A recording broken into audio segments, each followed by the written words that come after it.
कृपया चैनल को सब्सक्राइब करें। धन्यवाद।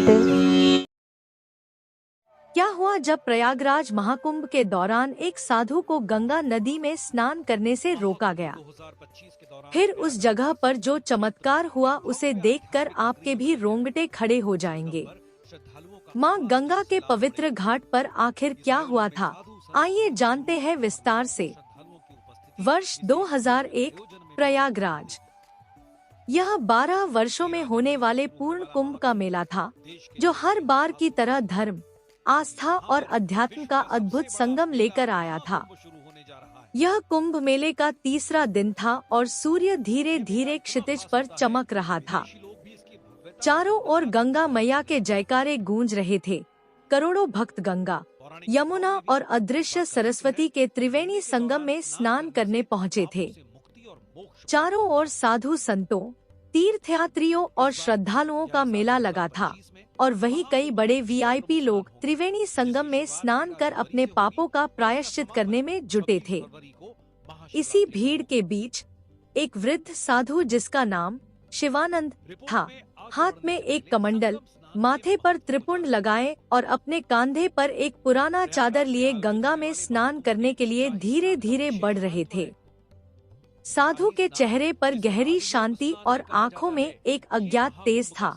ऐसा लगता था मानो वर्षों की तपस्या और साधना उनके व्यक्तित्व में समाहित थी। शिवानंद हिमालय की गुफाओं में तपस्या करने वाले एक सन्यासी थे। वे असाधारण जीवन जीने वाले एक परम संत थे, जिन्होंने अपने जीवन का उद्देश्य मात्र ईश्वर की सेवा और ध्यान में समर्पित कर दिया था। वर्षों तक हिमालय की कठिन परिस्थितियों में तपस्या करने के बाद उन्हें दिव्य प्रेरणा हुई थी कि इस कुंभ में स्नान करने से उन्हें मां गंगा का साक्षात्कार जरूर होगा। संत शिवानंद के लिए यह स्नान केवल एक धार्मिक अनुष्ठान नहीं था, बल्कि यह उनके जीवन की सबसे बड़ी साधना का अंतिम चरण था। यह सब सोचकर जैसे ही संत शिवानंद गंगा में प्रवेश करने के लिए आगे बढ़े, पुलिस कर्मियों और आयोजकों ने उन्हें वहीं पर रोक दिया। संत जी ने जब रोकने का कारण पूछा, तो पुलिस ने बताया कि उनके यहाँ स्नान करने से विशेष लोगों, वीआईपी जनों का धार्मिक स्नान आयोजन बाधित हो सकता है। आपको यदि स्नान करना है तो आपको इन लोगों के जाने का इंतजार करना पड़ेगा, उससे पहले आप स्नान नहीं कर सकते हैं। शिवानंद ने शांत स्वर में पूछा, क्या गंगा स्नान केवल विशेष जनों के लिए है? क्या यह आम भक्तों की मां नहीं? उनका जल सबके लिए समान है, तो आप मुझे क्यों रोक रहे हैं? लेकिन उनकी बात अनसुनी कर दी गई।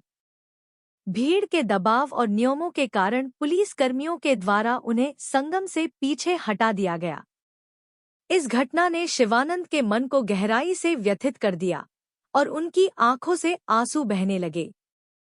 शिवानंद भीतर से बहुत दुखी थे, लेकिन उन्होंने इस चीज का विरोध नहीं किया। वह चुपचाप किनारे बैठ गए और आंखें बंद कर ध्यान में लीन हो गए। ध्यान करते हुए शिवानंद ने मां गंगा का आह्वान किया। उन्होंने कहा, हे गंगा मैया, आपने ही मुझे यहाँ बुलाया है। यदि आज मैं आप तक नहीं पहुँच पाया, तो मेरा जीवन व्यर्थ हो जाएगा। आप तो सबकी माता हैं, आपके आशीर्वाद से ही सृष्टि चलती है।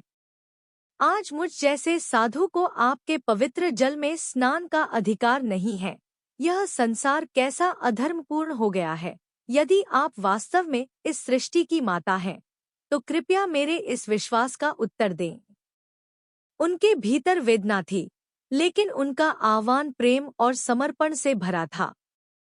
शिवानंद की यह पुकार आकाश में गूंज उठी और आसपास के लोग उनकी इस साधना को देख स्तब्ध रह गए। उनकी आंखें बंद थीं, लेकिन उनके शरीर से दिव्य प्रकाश निकलने लगा। उनके चारों ओर एक ऊर्जा का घेरा बन गया। ऐसा लग रहा था मानो स्वयं गंगा माता उनकी पुकार सुनने आई हों। अचानक आकाश में बादल छा गए, सूरज की रोशनी धुंधली पड़ गई और गंगा का पानी असामान्य रूप से तेजी से बहने लगा।